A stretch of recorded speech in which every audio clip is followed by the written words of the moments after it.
they offered her 70% less on her contract. And when she pushed back, they told her to know her place. I am frustrated even like retelling that. Motherfuck the big three. Nigga, it's just big me. Settle down. Bucket. And an 18-4 run. A'ja Wilson.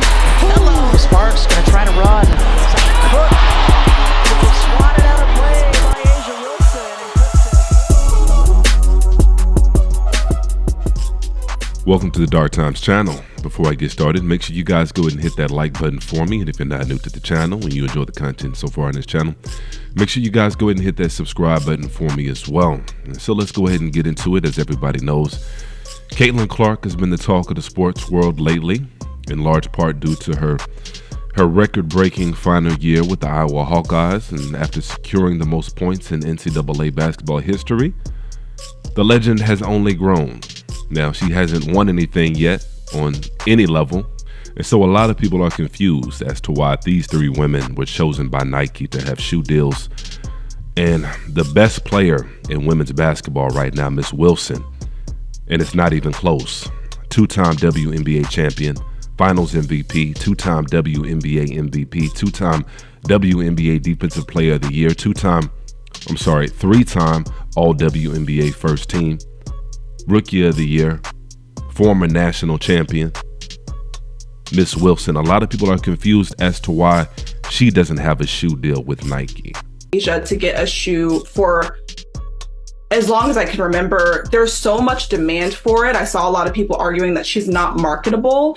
And the irony of that was almost laughable, because the same day that Caitlyn Clark's shoe deal dropped, Time released their list of 100 most influential people, and A'ja was like a headliner of that list. The tribute to her was written by Tom Brady, who I don't think we can argue is a GOAT and super marketable.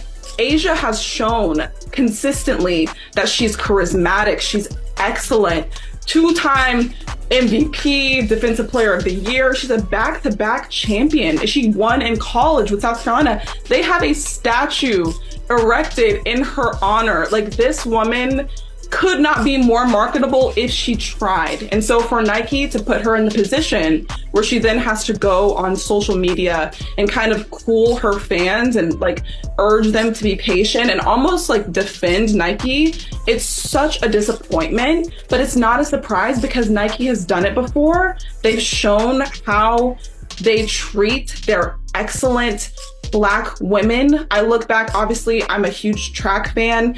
Allison Felix is the most decorated female Olympian in track and field, period. 11 Olympic medals, 7 of them gold. When she got pregnant, they offered her 70% less on her contract. And when she pushed back, they told her to know her place. I am frustrated even like retelling that. So to know that history of Allison's exit from Nike, I can only imagine how things are happening behind closed doors with A'ja. And so I hate that she's been placed in this position. Now she has to defend Nike, and then her fans are placed in a position to defend how marketable she is. And that should never. And so a lot of people that are thinking that this is just about race, they're missing half the picture. What it's really about is this. Double or nothing.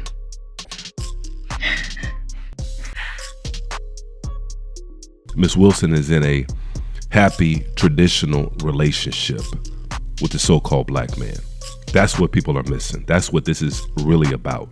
Because there's no reason, like I said, you have arguably, not even arguably, we're talking about the best player in the WNBA. There's nothing that she can't do. Best defensive player, best offensive player, and so there's no reason she shouldn't have a shoe deal, other than the fact that she's in a traditional relationship with the so-called black man. Because like I always say on this channel, it comes back to image. Everything always goes back to image. Capitalism and money, that's only a fraction of the picture. You can always print more money. The people that make the money can always print more money. But there's nothing more powerful than to be able to control the image of not just one particular group, but of all groups. That's where the real power is at. And that's what this is all about. And shout out to our sister Shakari Richardson. I hope she does her thing in the Olympics coming up here pretty soon. But she just got a big deal from Nike. And Shakari is somebody that is in a non-traditional relationship. And she's also somebody that carries a little bit of controversy. And she hasn't been the most articulate person, but she fits the bill on what they're trying to push. And so that's why she has a Nike deal. And not solely on that, because she deserves one, but that's why they were willing to give her the Nike deal. And this is not me complaining about it.